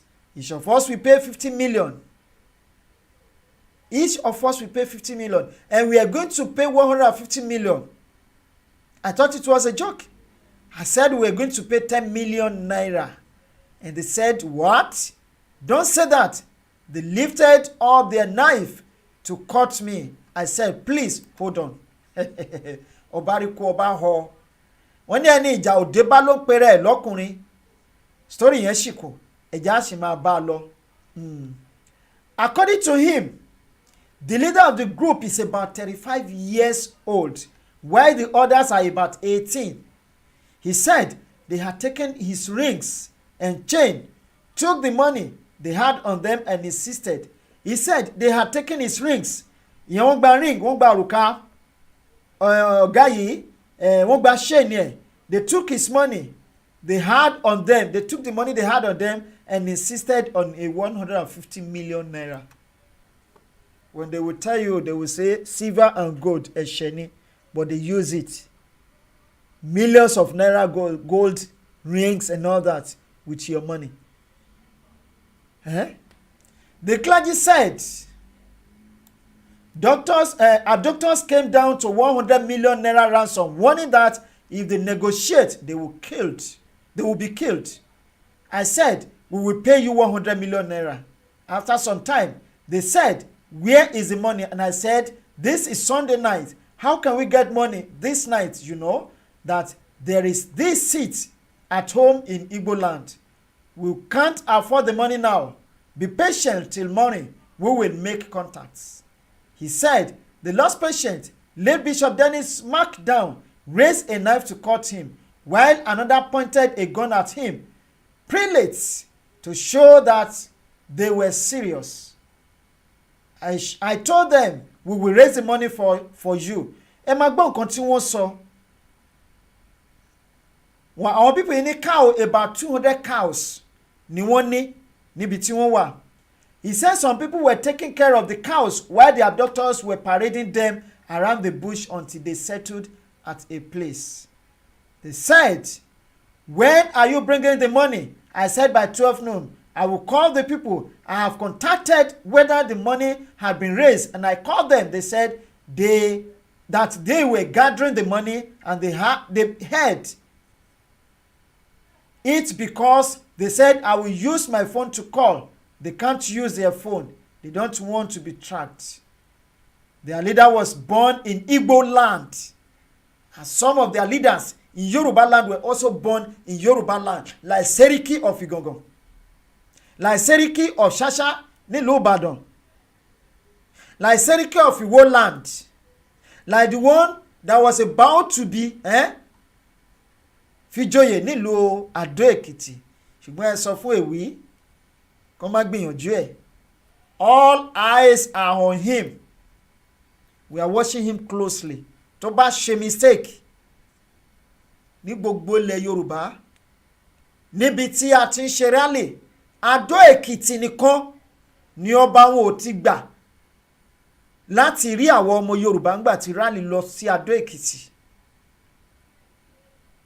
Ètò ní got láti ṣe flyer pé àwọn fẹ́ fi Fúlàní jẹ Sẹ́ríkì nílùú wa pẹ̀lú gbogbo bí gbogbo ẹ̀ ṣe ń ṣẹlẹ̀ yìí.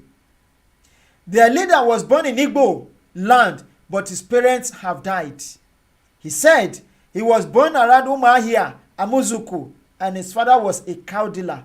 The boy understood Igbo pretty well. He said the leader threatened to kill them if they informed security operatives when they had raised 100 million. Ibi by Konimo Shinlo. So, around 5:30 p.m., the youngest boy, who I think is a younger brother to their commander, said, Oga, congratulations. You are free. You can go now. We have got our money. You can go. Let me show you the road.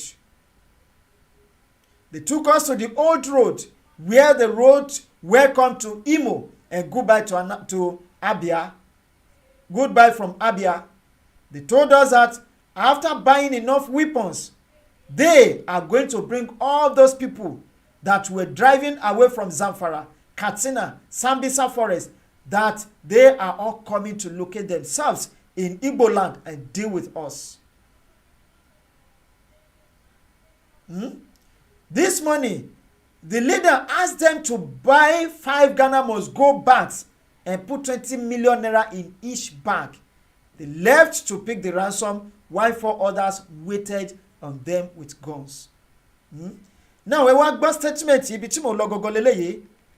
They told us that after buying enough weapons, they are going to bring all those people that were driving away from Zamfara, from Katsina, from Sambisa forest, that they are all coming to locate themselves in Igbo land and they deal with us. He also said, you know, Ibadan Expressway, we are in all the bush there. We are also in the south. We are waiting for the slightest signal. We will finish you people and take over this land. Nigeria belongs to Fulani. The priest maintained that military personnel of Fulani extraction was aiding the kidnappers who disguise as herders in the daytime but are kidnappers at night. Olúwo, anyway, kò surprise me. Torí pé Olúwo, ìyá tó bí ìyá bàbá Olúwo tẹ́ ẹ bá mọ̀ lénìí, máa jẹ́ kẹ́ ẹ mọ̀. Ìyá tó bí ìyá bàbá Olúwo ọmọ Fúlàní ni. Ẹ lọ ṣèwádìí dáadáa. Tí mo bá parọ́, ẹ wá confront mi níbi tí mo wà yìí tí mo ti ń ṣe program lọ́la. Ìyá tó bí ìyá bàbá Olúwo ọmọ Fúlàní ni, torí náà kò jọ mí lójú. Àkọ́fẹ́ ìyàwó Olúwo ọmọ Hausa ni. Ẹ lọ ṣèwádìí dáadáa. Àkọ́fẹ́ ìyàwó Olúwo ọmọ Hausa ni. Ẹ lọ ṣèwádìí tí n bá parọ́. Torí náà kò dùn mí. Tó bá hùwà ọmọ àlè, ẹ má bínú. Mo lè má lè sọ̀rọ̀ sí gbogbo ọba ilẹ̀ Yorùbá, ṣùgbọ́n Olúwo mo lè, torí nǹkan tó ń ṣe nílẹ̀ Yorùbá kì í ṣe nǹkan tó yẹ kó bá ṣe. Bẹ́ẹ̀ ni.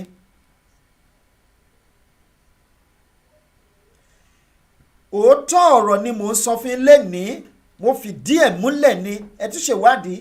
Ìyá tó bí ìyá bàbá ẹ̀ ọmọ Fúlàní ni. So now, the cleric called on the ṣẹ́ríbi torí wọ́n tún gbálẹ̀ dé. Ó gbọ́ nǹkan tí wọ́n sọ wípé àwọn ń bọ̀ wá dì pẹ̀lú wọn láti gba ilẹ̀ wọn. Wípé their land Nigeria belongs to them. Ó dẹ̀ mọ̀ pé Nigerian government, Nigerian military wọ́n support àwọn people yìí. Ó tún wá ń pé ẹ ń fẹjọ́ èké ẹ fi ń sun ìkà. Ẹ mọ̀ pé ti yọ̀dẹ̀ ni. Ó dẹ̀ tún pé Nigerian government. The cleric called on the Nigerian government to take a decisive action, otherwise what is happening in the north will be a child's play. Ṣé wọ́n sọ fún yín pé àwọn ò mọ̀ ni? Decisive decision tí wọ́n fẹ́ take náà ni wọ́n ti take yìí.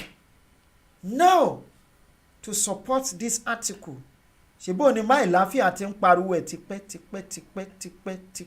tipẹ́ kí wọ́n tó kú, kí wọ́n tó pa wọ́n, kọ́lọ́hún bá wa délẹ̀ fún máì láfíà.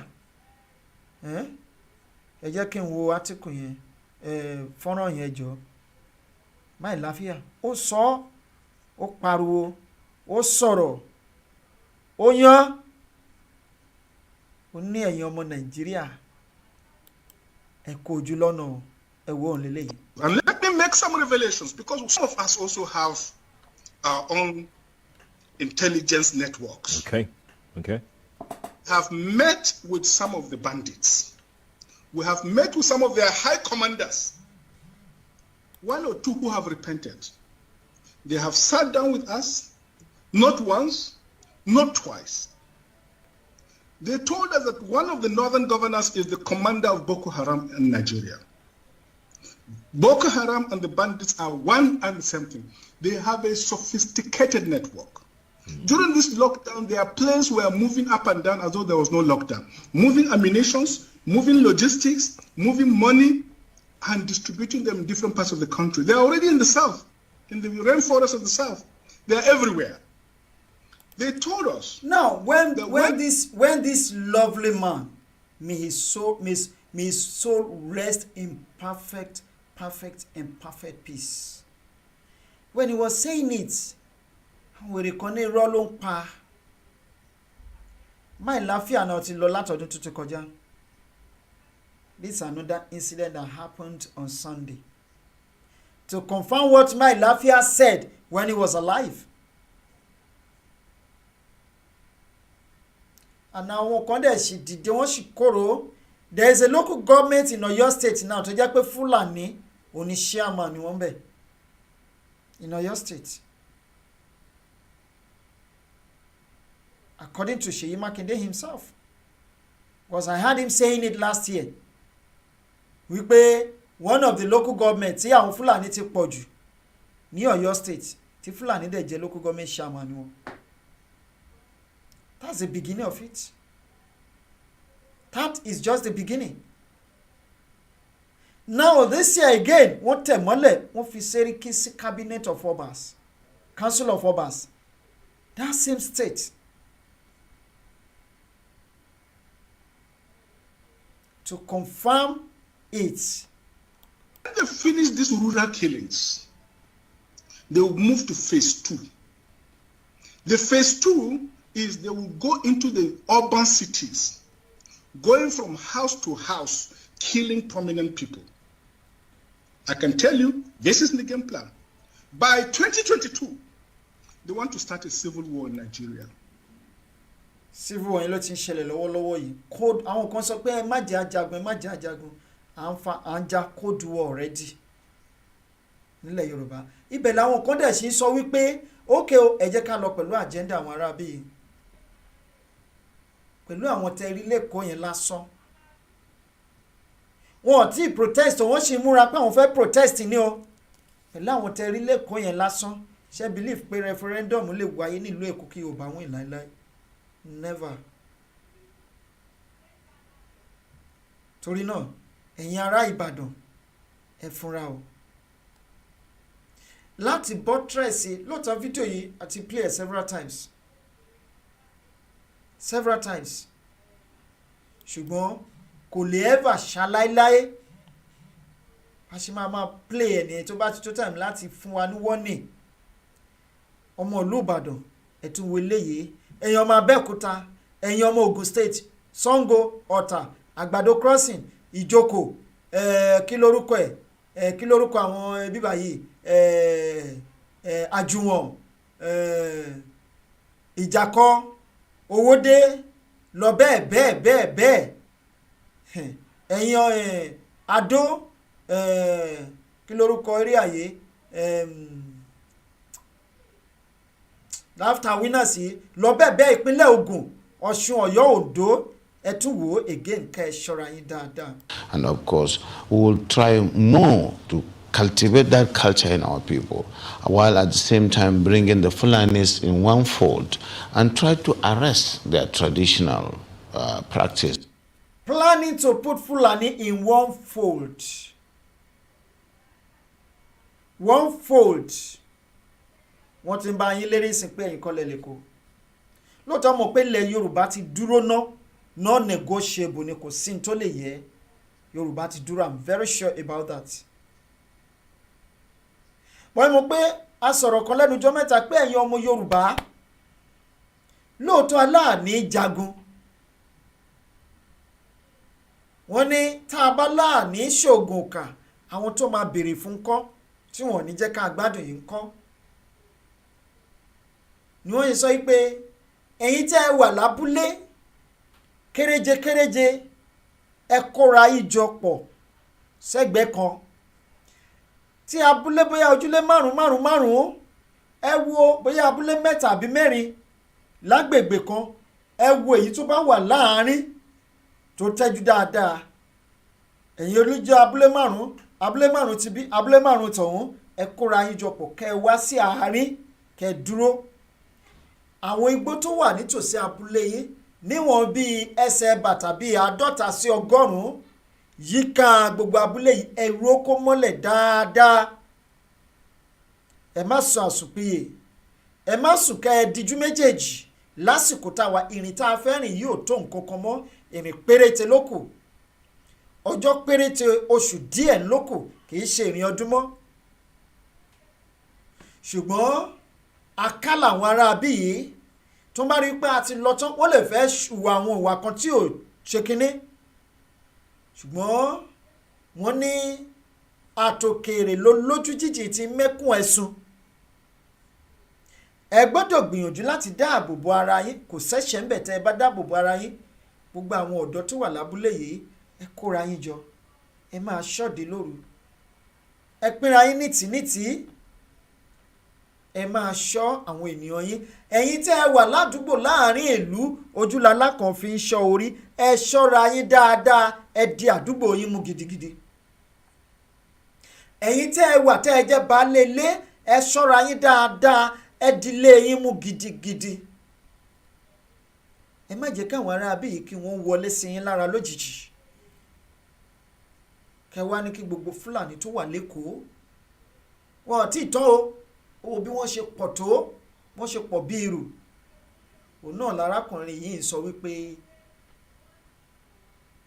èrò wọn ìgbésẹ̀ wọn èròǹgbà ọkàn wọn ni wípé àwọn fẹ́ kí gbogbo Fúlàní pátá tó wà káàkiri orígun mẹ́rẹ̀ẹ̀rin Áfíríkà kí wọ́n kóra wọn jọ sójú kan kí ni ìyàtọ̀ nù wípé kó kóra wọn jọ sójú kan àti pé wọ́n fẹ́ gba Nàìjíríà mọ́ yín lọ́wọ́ ẹ̀yin tẹ́ ń pariwo one Nigeria restructuring ni o tẹ́ ń pariwo referendum ẹ̀yin mẹ́tẹ̀ẹ̀ta là ń báwí o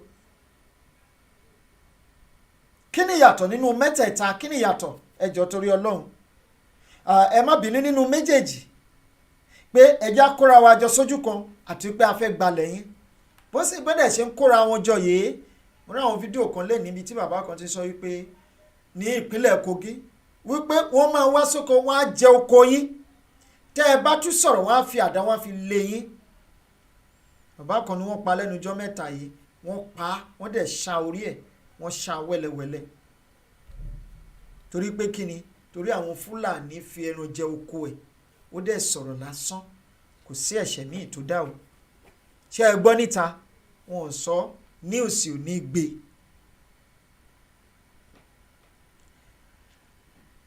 tí ò bá jẹ́ wípé ọpẹ́lọpẹ́ ìgbésẹ̀ táwọn bàbá àtàwọn ìyá wa ń gbé láìpẹ́ láìjìnà ẹ̀ ní gbọ́ AIT mọ́ ẹ̀ ní gbọ́ station kan tó jẹ́ channel mọ́ ṣe bá ń sọ fún wọn báyìí wọn ò fẹ́ gbéròyìn Yorùbá torí ńgbà tí wọ́n bá gbalẹ̀ tán gbogbo radio station wọn TV station gbogbo ẹ̀ pátá ló máa gbẹ́sẹ̀ lé TVC ẹ̀ ní gbọ́ nǹkan kan tó jẹ́ bẹ́ẹ̀ tó jọ bẹ́ẹ̀ mọ́. So moving from one place to the other. Láti stop wọn from moving from one place to another. Ẹ máa wo àwọn orílẹ̀-èdè tí wọ́n ti ṣe léyìí o wọ́n ṣe ní Guinea torí orírun wọn ni Futajalon wọ́n ṣe ní Guinea wọ́n fail wọn ò rí ṣe wọ́n lọ sí Sudan wọ́n gbìyànjú títí wọ́n ṣe ń fojú wa rí yìí náà ìfáà tó ń tẹ̀ tó wá fojú Southern Sudan wọ́n fojú wọn kan hàn èèmọ̀ ṣe báwa tètè wake up nǹkan tí wọ́n ṣe fáwọn Hausa òun ni wọ́n ṣe fáwọn Southern Sudan wọ́n fẹ́ pa wọn run tẹ́ bá dé Southern Sudan lẹ́ni agídí lẹ máa fi rí àwọn ọkùnrin tó ti wọ 50 years àwọn obìnrin tẹ́ ẹ bá sì ń ka obìnrin 1000 bóyá agídí lẹ máa fi ka ọkùnrin tó jẹ́ ọmọ 50 years lọ sókè bóyá bíi 10 àbí 20 wọ́n ti pa gbogbo wọn tán kó tó di pé Ọlọ́run ṣẹ̀ṣẹ̀ wá gbé burú díẹ̀ dìde sí wọn lójú nínú ọlá ńlá nínú àánú ẹ̀ táwọn kan ní a ò ní gbà mọ́ Southern Sudan ló ní resources Southern Sudan ló kàwé jù ṣùgbọ́n Southern Sudan ni ò rọ́wọ́ mú wọ́n kàn ṣe wọ́n bó ṣe wù wọ́n láti gba ilẹ̀ wọn this same thing kò síbi tí wọ́n lọ tí wọ́n kì í fail o ilẹ̀ tiwa náà wọ́n ti fail ẹ̀yin tẹ́ ẹ bá wá darapọ̀ mọ́ a ò ní kẹ́ má darapọ̀ mọ́ wọn you are free to do you are free to go with them bọ̀ ẹ máa padà fail bọ̀ ẹ máa sunkún gbẹ̀yìn ni. That is very big, an uphill task. But I think we can communicate with them more because to them they don't have borders from Cameroon to Nigeria. But that's the thing, Your Excellency. They don't have border. They can move everywhere. If a Fulani man lives in Bayelsa, he's a Bayesan. If a Fulani man lives in Delta, he's a Deltan. But Yoruba man cannot live in Hausa land and become a Hausan. An Igbo man cannot live in the northern part of the country and call himself the indigenous person, or indigenous people call themselves the indigenous people of the northern part of the country. But in the southern part of the country, the Fulanis have every right to call themselves the indigenous people of that land. How do we ensure that those who will be participating in this federal government largely funded program will be Nigerians? In terms of the funding? No, in terms of the operations. Operations. You said to bring in the Fulanese together. We have Fulanese from other countries. The issue of misconception, I see there is a lot of mistrust and misconception with regards to the Fulani man. The Fulani man is a global or an African person. He moves from the Gambia, It's a global or an African man, an African person. They move from Gambia, move from Mali, from Guinea, down to Nigeria. They are free to live everywhere. Nigeria ló kúkú gbàgbàkúgbà. A Mauritanian wá sí Nigeria wọ́n bá yín ṣèjọba. Can a Nigerian man move to Mauritania and be part of their government if I want if níwèé gan? from Senegal, and his nationality is just a Fulani man. And as a person, I may have my relations in the Cameroon, but they are also Fulani men. I have relations because from the maternal side, I'm a Fulani man. And that is why we want to educate people. A Fulani man sees himself as a Bayelsan, as somebody coming from the Niger Delta, because he speaks the Niger Delta language, which you and I don't. And of course, we would have to just take this as part of our own heritage, something that is African, and that we cannot just close the border and say the Fulani man is just a Nigerian or this. No. But they can close our border for years. Láti má allow oúnjẹ kó wọlé from our own side, but ní side wọn. Now, that is it. Ọmọ Yorùbá, especially ẹ̀yin tí ẹ ní etí, wọ́n ní ẹni tó bá ní etí kó gbọ́ ohun tí ẹ̀mí sọ fún ìjọ.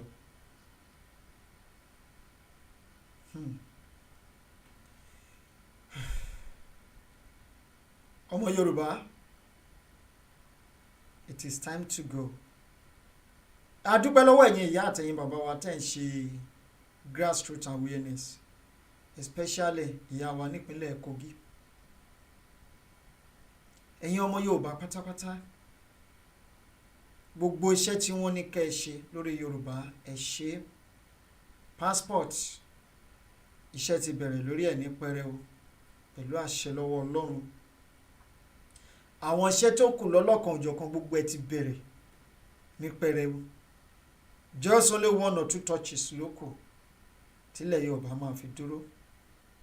Nígbà tílẹ̀ Yorùbá bá dúró tán, there won't be something like this. Gbogbo ẹ̀yin ọmọ Yorùbá tó ń bẹ ní ilẹ̀ Yorùbá àbí òkè òkun, ilé ìwé kan ní ìpínlẹ̀ Ògùn táǹpè ní Lọ́kọ́jà, ẹ̀rí bí ilé ìwé ṣe rí, kò sí àǹfààní kankan nínú. This is a school. Oh. This is a school in Kogi State. There won't be anything like this when we get to our nation. Ilé ìwé yìí àárí ẹ̀kọ́ kọ́, kò sọ́mọ ilé ìwé, kò sí ìtọ́jú ní gbogbo ibikíbi.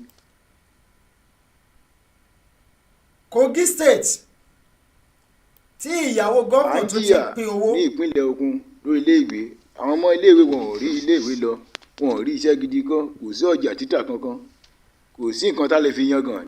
Now ẹ̀yin èèyàn mi, ẹ jọ̀ọ́ mo fẹ́ fi fídíò kan sí. Gbogbo yín ẹ ti rí fídíò yìí àbí? Mi ò tí show ẹ̀ tán, in fact kò tí dé half. Now bóyá ká play ẹ̀ tán. Ìpínlẹ̀ Ògùn. Ẹ wá wò wípé how many millions of naira ni wọ́n lè fi rehabilitate building yìí? Ẹ jọ̀ọ́ ẹ yẹ ká bira wa léèrè, how many millions of naira lẹ fi pé wọ́n lè fi tún school yìí kọ́?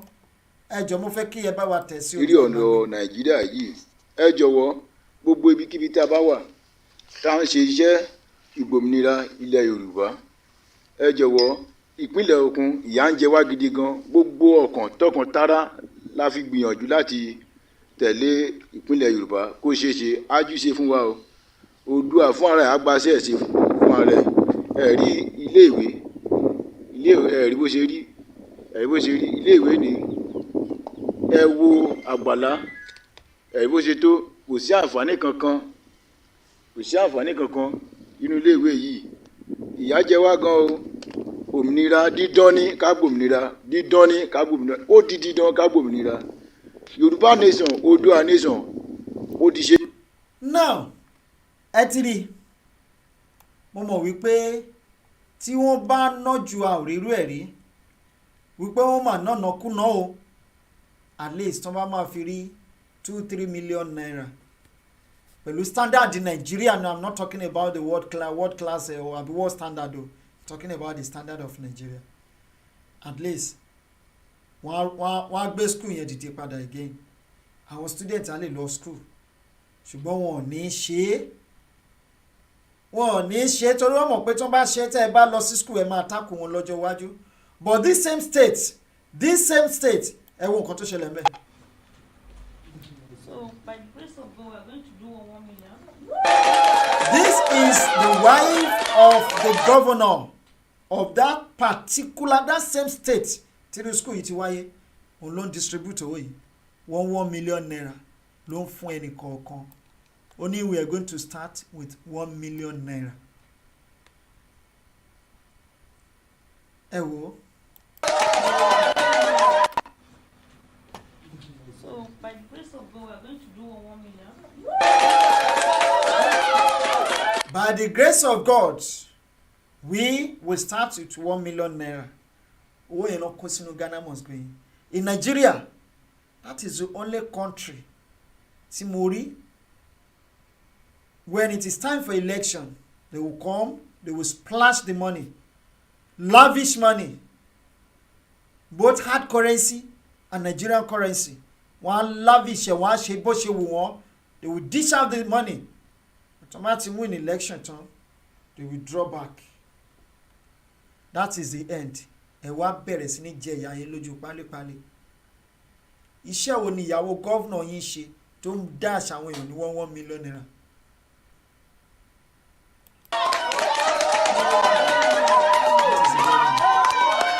People are clapping for her. Àwọn ọ̀dẹ̀, àwọn dìdìrìn.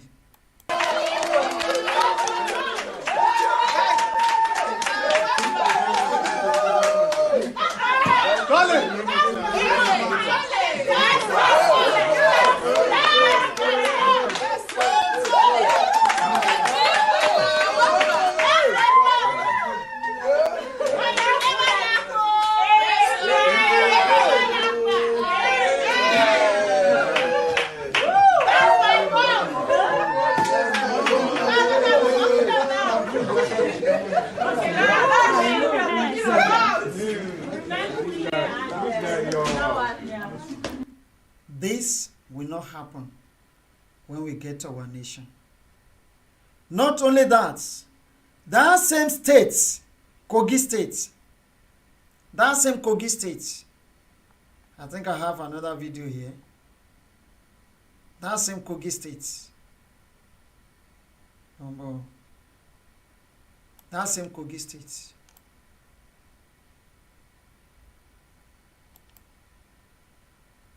That same Kogi State. Méjì tí wọ́n sí àràǹdì wọ́n ṣiṣẹ́ alẹ́. So bẹ̀tì tí emergency bá wà. This is an hospital ní that same state. Ẹ mọ̀ iye àwọn tó ti fún lówó. Wọ́n kàn cut video and short ni o. Wọ́n cut and short. This will not happen when we get our nation. That is the reason tí a ṣe ń pariwo. Look at an hospital. Ẹ wo àga tí wọ́n fi jókòó. Ẹ̀yin èèyàn mi. Méjì tí wọ́n sí àràǹdì wọ́n ṣiṣẹ́ alẹ́. So bẹ̀tì tí wọ́n ṣí àwọn ní waiting room. Emergency bá wà wọ́n á pè wọ́n. So rẹ́kọ̀dì dé méjì. So anybody tí ó bá fẹ́ gba káàdì. So ibi tí wọ́n máa kíkù rẹ́kọ̀dì sí dédé. Pharmacy wà níbí yìí. So pharmacy ẹ bèrè pé kí ló wà ní pharmacy yìí? Àwọn paracetamol. òun ló wà ní pharmacy paracetamol ló wà ní pharmacy. ìwọ̀nba oògùn tí wọ́n ní ibi tí wọ́n ti àwọn bá Panadol paracetamol. These same states tí ìyàwó gọ́fúnà ti ń pín owó káàkiri torí election tọkọ ẹ̀ ò lè win. This will not happen in Yoruba nation when we get our nation. Any politician, yes, tó bá ṣe nǹkan sílùú ẹ tí ò bá ṣe wípé bí a ò kówó jẹ, you are free to run your business, spend your money anyhow bó ṣe wù ẹ́. Ìwọ tó bá ná owó anyhow, wá díẹ̀ báwo ló ṣe ṣe òwò, báwo ló ṣe rí owó, báwo ló ṣe come about your money. Kò ní sí owó tí ò mọ́ nílẹ̀ Yorùbá. Owó ẹ̀jẹ̀ a ò fẹ́ because owó ẹ̀jẹ̀ lélẹ́yìí. Àìmọye àwọn ènìyàn ló yẹ kí wọ́n ti gba treatment lọ hospital tí wọn ò rí gbà because of ẹlòmíì torí 1,000, ẹlòmíì torí 5,000, ẹlòmíì torí 10,000. I lost a child nítorí wípé àwọn doctor wọ́n strike. Pé wọ́n fẹ́ strike wọ́n tẹ̀ tí strike rárá. Irú yẹn ò ní sí. That will not happen again nílẹ̀ Yorùbá. Labroad níbi tá a wà yìí tó bá tiẹ̀ máa gbó wọ́n kọ́kọ́ du ìyá wọn du ọmọ wọ́n kọ́kọ́ du aláìsàn tẹ́ kọ́kọ́ gbé wá sí ilé ìwòsàn. Even kẹ́ gbé lọ sí ilé ìwòsàn aládàáni tó bá wá treat ẹ̀ tó bá rí pé ò lówó àìmọye wọ́n á ní kó máa lọ. Wọ́n discharge ẹ pé kó ṣáà máa lọ. Ṣùgbọ́n ní Nàìjíríà àrí patient tó máa wà ní hospital for 2 months 3 months ó dìgbà tó bá rówó san kan tó release ẹ. That will not happen. Safety first. Bí ìwòsàn ọ̀fẹ́ gan máa wà irú àwọn school báyìí dilapidated building àbí kí ni wọ́n máa ń pè kò ní sí mọ́ nílẹ̀ Yorùbá láéláé. Ẹ kò fojú sọ́nà láìpẹ́ láì jìnnà ó tiẹ̀ ti rí bẹ́ẹ̀ náà bẹ́ẹ̀ ni ó ti rí bẹ́ẹ̀ láṣẹ Ọlọ́run. Ẹ má wàá gbàgbé o gbogbo ẹ̀yin ọ̀dàlẹ̀lẹ̀ Yorùbá pátápátá a máa ṣí ìwé kan ní láìpẹ́. Hello ma. Yes ma. Ẹ ṣé ma. Yes ma. Ẹ alẹ́ ni ma.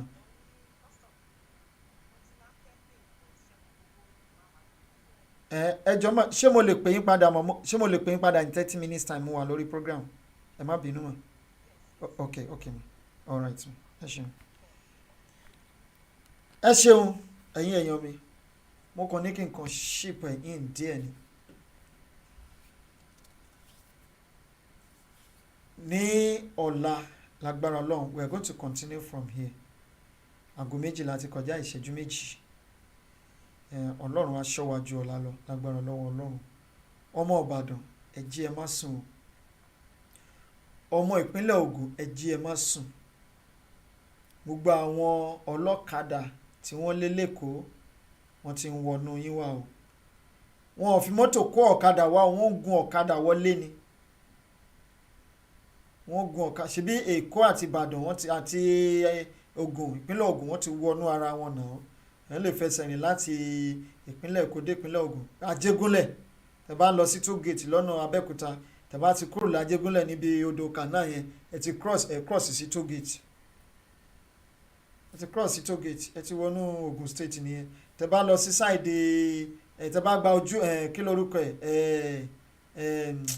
kí lórúkọ Ìkọlábà tẹ́ bá gba bẹ̀ ibi Navy school yẹn tẹ́ bá ti sọ̀kalẹ̀ ibi odò yẹn ẹ máa ti bọ́ sí Lagos State odò ló là wọ́n ẹ máa lè fẹsẹ̀ rìn wọlé fẹsẹ̀ rìn jáde tẹ́ bá lọ ṣáájú on the same thing Àgbàdo crossing tẹ́ bá ti kúrò ní Làǹbẹ̀ ṣé Làǹbẹ̀ àbí kí náà ń pè ní Jàǹkárá tẹ́ bá ti rìn síwájú díẹ̀ ẹ ti cross sí junction from there tẹ́ bá ti cross canal kékeré ẹ ti bọ́ sí kínní Àgbàdo crossing Ogun State Lagos State wọ́n ti wọnú yín o ẹ jọ̀ọ́ ẹ má sùn àsùnpìyè o ẹ má sùn àsùnpìyè o mo sọ̀rọ̀ kan gbà tí wọ́n sọ pé wọ́n ti báàní àwọn ọ̀kadà láwọn agbègbè kan tínú àwọn kan dùn mo ní wọ́n báàní ẹ̀ láwọn agbègbè kan tí wọ́n ti báàní ẹ̀ kọ́ àwọn yẹn ló rògo wọ́n á forí fa wọ́n á jẹmọ yóò yà ìyà ò ní jẹ́ tiwa o èyí tó kù kílẹ̀ Yorùbá dúró yìí ogun ò ní jà ńlẹ̀ wa o bẹ́ẹ̀ ni láṣẹ Ọlọ́run ọba títí di ọ̀la tí a tún máa pàdé ẹ̀yin èèyàn mi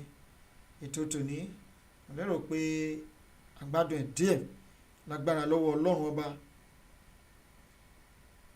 bẹ́ẹ̀ ni Michael Cruz ní Nigeria doesn't have hospital I always call it Osibidu ẹ ṣeun so ẹ ṣeun o àdúpẹ́ púpọ̀ ní ọwọ́ yín títí tí a máa fi pàdé ní ọ̀la orúkọ tèmi kò tí ì yí padà Ìjìnlẹ̀ Marcus ní mí apèdègbàyè gbogbo ilẹ̀ Turkey àwa la máa dé èyí náà la máa dé bá ẹ̀dá tó bá ní àwọn onídé ńlá ní dé bá o à ń lọ báyìí àwọn onílọ ilẹ̀ ẹja tí ò dé nubú à nílọ ìlọ kọ̀ọ̀kan tí ò dé sàlẹ̀ odò orí òkè ń fọ́ àwọn ẹ̀dọ̀ kẹrin rìngbín akẹ́kẹ́ odidi mọ̀dẹ̀pọ̀ kò rọ́jú ó dàárọ̀ kásùn láyọ̀ kájí láyọ̀.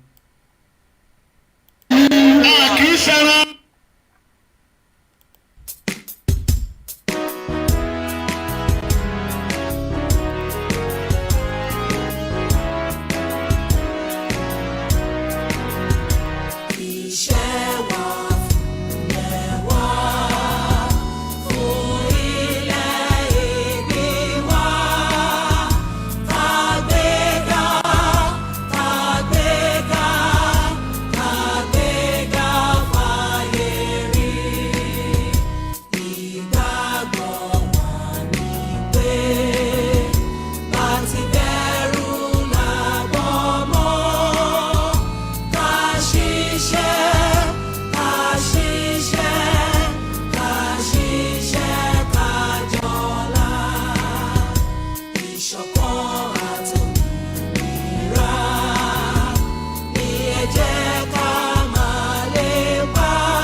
Iléyá, Iléyá, òdòrò mọ́ Iléyá wa.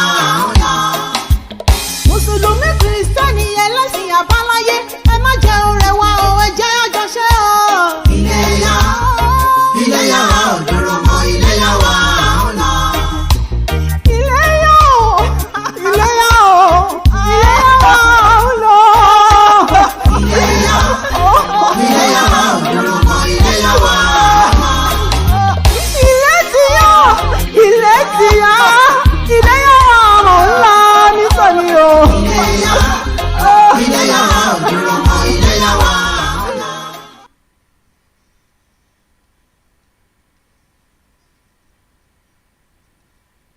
For education, entertainment, and information, Ijile FM is a station to listen to. Ijile FM, Istanbul, Turkey.